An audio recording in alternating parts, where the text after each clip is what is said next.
கள்ளக்குறிச்சியில் கள்ளச்சாராயம் அருந்தி உயிரிழந்தவர்களின் எண்ணிக்கை 12ஆக உயர்ந்துள்ளது. அது தொடர்பான அண்மை செய்தியை பார்த்துக் கொண்டிருக்கிறோம்.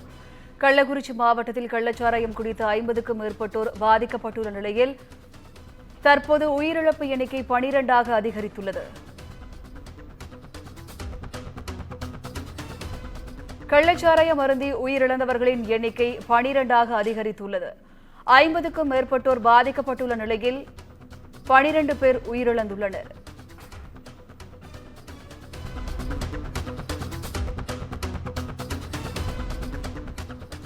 கள்ளக்குறிச்சியில் கள்ளச்சாராயம் அருந்தி உயிரிழந்தவர்களின் எண்ணிக்கை 12ஆக அதிகரித்துள்ளது. கூடுதல் விவரங்களை செய்தியாளர் சிவபிரகாசம் வழங்க கேட்கலாம். வணக்கம் சிவபிரகாசம், கூடுதல் விவரங்களை பதிவு பண்ணுங்க. வணக்கம் வினிதா. கள்ளக்குறிச்சி பகுதியில் கள்ளச்சாராயம் குடித்து உயிரிழந்தவர் எண்ணிக்கை 12ஆக உயர்ந்து பெரும் அதிர்ச்சிக்குள்ளான சம்பவம் ஏற்பட்டுள்ளது. அதாவது கள்ளக்குறிச்சி அடுத்த கருணாபுரம் பகுதியில் கடந்த பல நாட்களாகவே கள்ளச்சாராய விற்பனையானது தொடர்ந்து விற்பனை நடைபெற்று வந்துள்ளது. இதனை அப்பகுதி இளைஞர்கள் மற்றும் முதியவர்கள் வாங்கி குடித்து அவ்வப்போது உடல்நல பாதிப்பு ஏற்பட்டு அவதி அடைந்து வந்த நிலையில் நேற்று இரவு இன்று காலை அளவுக்கு அதிகமாக அந்த பகுதியில் கள்ளச்சாராயம் கொண்டு வந்து விற்பனை செய்யப்பட்டுள்ளது. அதனை குறைந்த விலை என்ற ஒரே காரணத்திற்காக நிறைய நூற்றுக்கணக்கானோர் வாங்கி குடித்துள்ளனர். அவர் குடித்ததில் அதில் விஷத்தன்மை கலந்துள்ளதாக கூறப்படுகிறது. அப்படி இருக்கும் பட்சத்தில் அவர்கள் உடல்நலம் பாதிக்கப்பட்டு கள்ளக்குறிச்சி அரசு மருத்துவக் கல்லூரி மருத்துவமனையில் சுமார் 50க்கும் மேற்பட்டவர்கள் இதுவரை சிகிச்சைக்காக அனுமதிக்கப்பட்ட நிலையில் சிகிச்சை பலனின்றி தற்போது வரை 12 பேர் உயிரிழந்துள்ளனர். இந்த உயிரிழப்பு காரணமாக பெரும் பரபரப்பு தமிழகம் முழுவதும் ஏற்பட்டுள்ளது.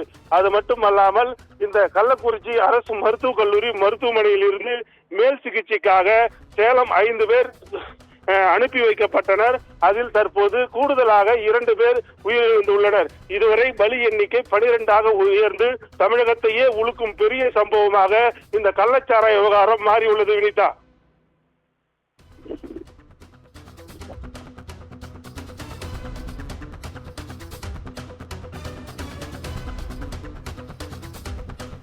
சிவபிரகாசம், அங்கு சிகிச்சை பெற்று வரும் மற்றவர்களின் நிலை என்னவாக இருக்கிறது? அது பற்றிய விவரங்கள் வெளியானதா? அதாவது கள்ளக்குறிச்சி அரசு மருத்துவக் கல்லூரி மருத்துவமனையில் மட்டும் தற்போது வரை 40க்கும் மேற்பட்டவர்கள் சிகிச்சை பெற்று வருகின்றனர். மேலும் மேல் சிகிச்சைக்காக புதுச்சேரி, விழுப்புரம், சேலம் ஆகிய பகுதிகளில் உடல்நிலை ரொம்ப மோசமானவர்களை அனுப்பி வைக்கக்கூடிய சூழ்நிலையில் தற்போது கள்ளக்குறிச்சி அரசு மருத்துவக் கல்லூரி மருத்துவமனையில் மட்டும் சிகிச்சை பெற்று வருபவர்கள், அவர்களிலும் ஒரு சிலவர்கள் உடல்நிலை ரொம்ப மோசமாக சென்றிருக்கக்கூடிய நிலையில் அவர்கள் தீவிர சிகிச்சை பிரிவில் அனுமதிக்கப்பட்டு அவர்களுக்கு வெண்டிலேட்டர் உதவியுடன் சிகிச்சை அளிக்கப்பட்டு வருகிறது. அதனால் இந்த பகுதி முழுவதும் தற்போது என்ன நடக்கும் என்ற ஒரு சோகத்திலும் பெரும் அச்சத்தையும் ஏற்படுத்தும் அளவில் நடைபெற்று உள்ளது. வினிதா,